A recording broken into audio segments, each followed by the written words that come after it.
pas le chocolat. J'aime le chocolat.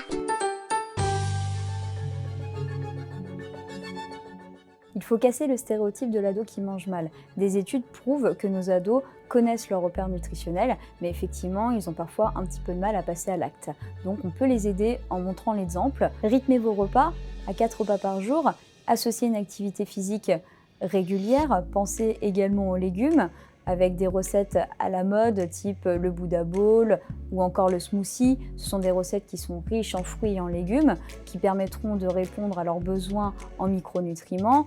Vous pouvez aussi leur demander de vous accompagner faire les courses afin de cuisiner ensemble pour transformer une recette fast-food en fast-good, par exemple le burger healthy. Vous pouvez aussi leur apprendre à manger en pleine conscience et pas devant un écran, parce que c'est vrai que la plupart du temps, ils ne se rendent même pas compte qu'ils sont en train de manger. Leur apprendre à identifier, reconnaître et gérer leurs émotions autres que par l'alimentation et pour éviter justement ces pulsions alimentaires. Néanmoins, n'instaurez pas de régime, ils sont dangereux et inutiles, surtout quand on sait à quel point la période de l'adolescence est propice au développement des troubles du comportement alimentaire.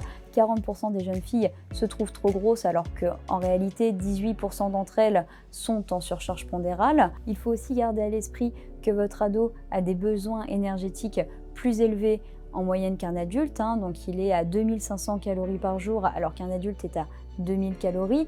Puis rappelez-vous aussi quand vous aviez 16 ans, je pense que vous aviez aussi faim. Après, si vous sentez vraiment que la communication est rompue, n'hésitez pas à faire appel à un professionnel en guise de médiateur. J'aime pas le chocolat. J'aime le chocolat. Tout faire le chocolat.